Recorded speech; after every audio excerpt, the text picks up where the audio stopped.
பழனிமலையில் வாழும் புலிப்பாணி சித்தரின் ரகசியங்கள். இன்றைய விஞ்ஞானத்தையே வியந்து பார்க்க வைக்கும் நவபாஷான முருகன் சிலையை உருவாக்கிய மகா சித்தர் போகர். அவருடைய முதன்மை சீடர்தான் புலிப்பாணி சித்தர்.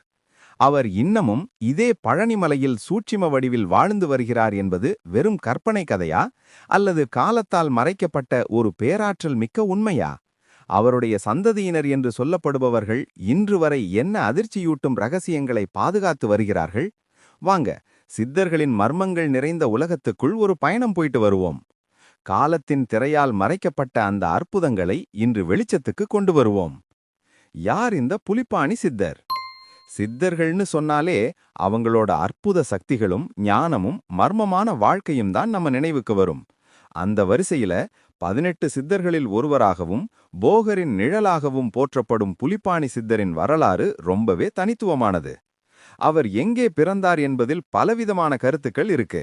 சில பழைய குறிப்புகள் அவர் சீனாவில் பிறந்தவர்னு சொல்லுது. போகர் சீனாவுக்கு போனபோது அங்கே அவருடைய ஞானத்தால் ஈர்க்கப்பட்டு அவரை பின்பற்றி புலிப்பாணி தமிழ்நாட்டுக்கு வந்ததா ஒரு நம்பிக்கை இருக்கு. ஆனால் வேறு சிலரோ அவர் தமிழ்நாட்டின் வைகாவூர் என்ற ஊரில் பிறந்தவர்னு உறுதியாக சொல்றாங்க. அவருக்கு இந்த பேர் வந்ததே ஒரு சுவாரஸ்யமான கதை தான். ஒரு நாள் பழனி மலையில தவம் செஞ்சுக்கிட்டு இருந்த போகருக்கு தாகம் எடுத்திருக்கு. உடனே தன் சீடனை கூப்பிட்டு தண்ணீர் கொண்டு வர சொல்லியிருக்கார். சுற்றிலும் அடர்ந்த காடு, கொடிய விலங்குகள் நடமாடும் ஒரு இடம் அது. ஆனா குருவின் வாக்க வேத வாக்கா நினைக்கிற அந்த சீடன் ஒரு நிமிஷம் கூட யோசிக்கல. தன் தவ வலிமையால ஒரு புலிய அடக்கி அது மேல ஏறி உட்கார்ந்து காட்டாற்றை தாண்டி பாணி எனப்படும் நீரை கொண்டு வந்து குருவோட தாகத்தை தீர்த்ததா ஒரு கதை சொல்லப்படுது. புலியின் மீது ஏறி பாணி கொண்டு வந்ததால போகர் அவரை அன்று முதல் புலிப்பாணி என்று செல்லமாக அழைத்ததாக அந்த கதை கூறுகிறது. இந்த கதை அவருடைய தவ வலிமையை மட்டும் சொல்லல, குரு மேல அவர் வச்சிருந்த அளவற்ற பக்திக்கும் ஒரு பெரிய சான்று. போகரும் புலிப்பாணியும் பிரிக்க முடியாத பந்தம். போகரையும் புலிப்பாணியையும் நாம எப்பவுமே பிரிச்சு பார்க்க முடியாது. போகர் உடம்புன்னா புலிப்பாணி அதுக்கு உயிர் மாதிரி. போகரின் ஒவ்வொரு செயலிலும் ஒவ்வொரு சிந்தனையிலும் புலிப்பாணியின் பங்கு இருந்ததா சித்தரியல் மரபுகள் சொல்லுது. குறிப்பா இன்னைக்கு நாம பழனியில தரிசிக்கிற மூலவர் தண்டாயுதபாணி சுவாமியோட நவபாஷான திறமேனி உருவாக்கப்பட்டதற்கு பின்னாடி புலிப்பாணியின் உழைப்பு அளவிட முடியாதது. நவபாஷானம் என்பது 9 வகையான கொடிய விஷங்களை மருத்துவ குணம் கொண்ட மூலிகைகளா மாற்றி செய்யப்படுற ஒரு சித்த ரசவாதம். இந்த சிலைக்கான மூலிகைகளை சேகரிக்கிறது சாதாரண விஷயமில்ல. பல மூலிகைகள் அடர்ந்த காட்டுலையும் விஷ ஜந்துக்கள் வாழுற மலை உச்சியிலும் தான் கிடைக்கும். புலிப்பாணி சித்தர் தன் குருவுக்காக காடு மலைன்னு பார்க்காம அலைஞ்சு திரிஞ்சு பல ஆபத்துகளுக்கு நடுவுல அந்த அரிய மூலிகைகளை சேகரிச்சுட்டு வந்ததா நம்பப்படுது. புலிய வாகனமா பயன்படுத்துற சக்தி இருந்ததால மனுஷங்க போக முடியாத இடத்துக்கு கூட அவர் சுலபமா போயிட்டு வந்தாருன்னு சொல்லப்படுது. அது மட்டுமில்ல, போகர் ஒருமுறை சீனாவுக்கு போனப்போ அங்கே சில சூழ்ச்சிகளால தன் தவ வலிமையை இழந்ததாகவும், அப்போ புலிப்பாணி அங்கே போய் போகரை தன் முதுகில் சுமந்து கொண்டு மீண்டும் பழனிக்கு அழைத்து வந்ததாகவும் ஒரு கதை சொல்லப்படுது. ஒரு சீடன் தன் குருவுக்காக எந்த எல்லைக்கும் போவான்னு இந்த கதை நமக்கு உணர்த்துது. போகர் பழனிமலையில் ஜீவசமாதி அடைந்த பிறகு அவரின் சமாதிக்கு பூஜை செய்யும் பொறுப்பை புலிப்பாணியே ஏத்துக்கிட்டார். அந்த பாரம்பரியம் இன்னைக்கும் தொடர்றதா ஒரு நம்பிக்கை இருக்கு. பழனிமலையின் பாதுகாக்கப்படும் ரகசியங்கள். புலிப்பாணி சித்தர் பழனிமலையிலேயே ஜீவசமாதி அடைந்து விட்டதாக சில குறிப்புகள் சொன்னாலும், அவர் இன்னைக்கும் தன் குரு போகரின் சமாதியை பாதுகாத்துக்கிட்டு சூட்சும வடிவில் அந்த மலையில் வாழ்ந்து வருகிறார் என்பது பல பக்தர்களின் அசைக்க முடியாத நம்பிக்கை.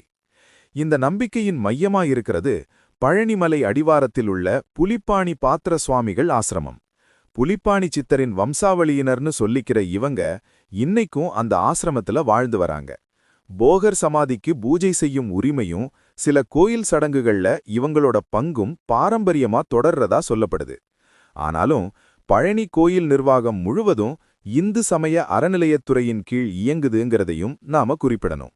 இதைவிட ஆச்சரியமான விஷயம் என்னன்னா, புலிப்பாணி சித்தரின் பரம்பரையினர் போகர் மற்றும் புலிப்பாணி சித்தர்கிட்ட இருந்து தங்களுக்கு கிடைச்சதா சொல்லப்படுற பல ரகசியங்களை இன்னைக்கும் பாதுகாத்து வராங்க.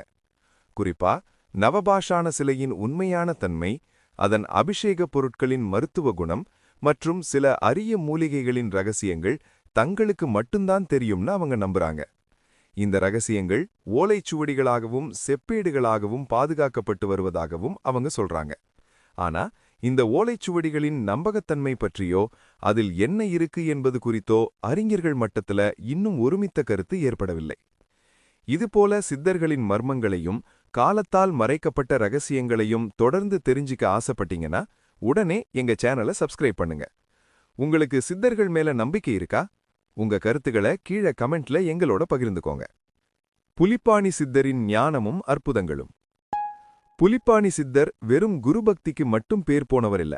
அவர் வானியல், ஜோதிடம், மருத்துவம், ரசவாதம்னு பல துறைகளிலும் ஆழ்ந்த ஞானம் பெற்ற ஒரு மகா சித்தராகவும் விளங்கினார். சித்த மருத்துவத்துல அவர் எழுதினதா நம்பப்படுற புலிப்பாணி வைத்தியம் 500 என்ற நூல் இன்னைக்கும் பல சித்த மருத்துவர்களுக்கு ஒரு வழிகாட்டியா இருக்கு. பல தீராத நோய்களை தீர்க்கும் மூலிகை ரகசியங்கள் அதுல இருக்குன்னு சொல்லப்படுது. அதேபோல ஜோதிடத்துறையில புலிப்பாணி ஜோதிடம் 300 என்ற நூல் ரொம்பவே பிரசித்தி பெற்றது. சித்தரியல் ஜோதிடத்தின்படி புலிப்பாணி சித்தர் நவகிரகங்கள்ல செவ்வாய் கிரகத்தோட அம்சமா கருதப்படுறார். இதனால செவ்வாய் தோஷத்தால் பாதிக்கப்பட்டவங்க, சொத்து தகராறுல சிக்கி இருக்கிறவங்க, திருமண தடையால கஷ்டப்படுறவங்க புலிப்பாணி சித்தரை மனசார வழிபட்டா அவங்க பிரச்சனைகள் தீரும்னு ஒரு பலமான ஜோதிட நம்பிக்கை இருக்கு.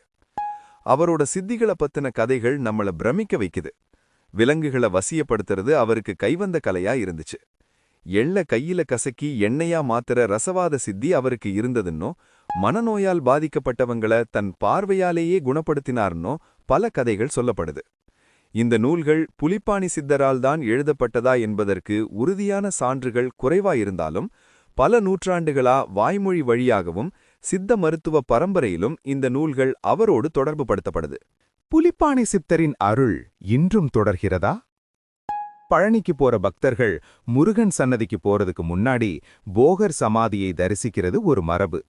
அந்த சமாதிக்குள்ள இருந்து இன்னைக்கும் போகரின் அருளாற்றல் வெளிப்படுதுன்னு நம்பப்படுது.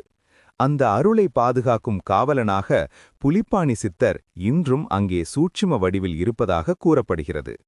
இன்னைக்கும் பழனியில் உள்ள புலிப்பாணி ஆசிரமத்துக்கு போனா அங்கே அவரின் வம்சாவளியிலர் பக்தர்களுக்கு திருநீறு கொடுத்து ஆசி வழங்குறாங்க.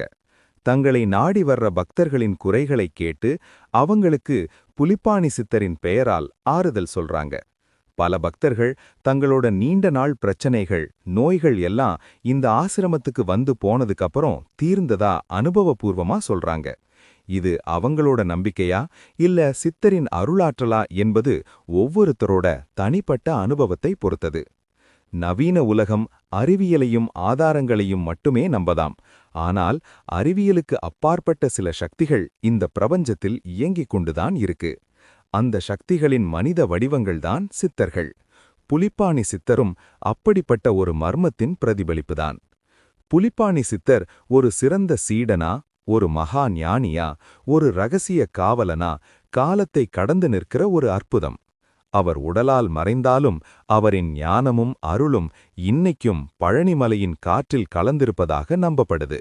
அந்த மலையில் வீசும் ஒவ்வொரு தென்றலும் அவரின் மூலிகை ரகசியங்களை சுமந்து வருவதாகவும், அங்கே கேட்கும் ஒவ்வொரு பறவையின் ஓசையும் அவரின் மந்திரங்களை உச்சரிப்பதாகவும் பக்தர்கள் ஆழமாக நம்புகிறார்கள்.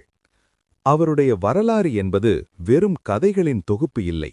அது குருபக்தியின் முக்கியத்துவத்தையும் ஞான தேடலையும் இயற்கையோடு இணைந்து வாழ வேண்டிய அவசியத்தையும் நமக்கு உணர்த்தும் ஒரு வாழ்க்கை பாடம். புலிப்பாணி சித்தரை மனதார நினைத்து பழனி முருகனை தரிசித்தால் அவரின் அருள் இன்றும் நேரடியாக கிடைக்கும் என்பது பக்தர்களின் அசைக்க முடியாத நம்பிக்கை. அந்த நம்பிக்கைதான் பல நூற்றாண்டுகளாக புலிப்பாணி சித்தரின் புகழை நிலைநிறுத்தி வருகிறது.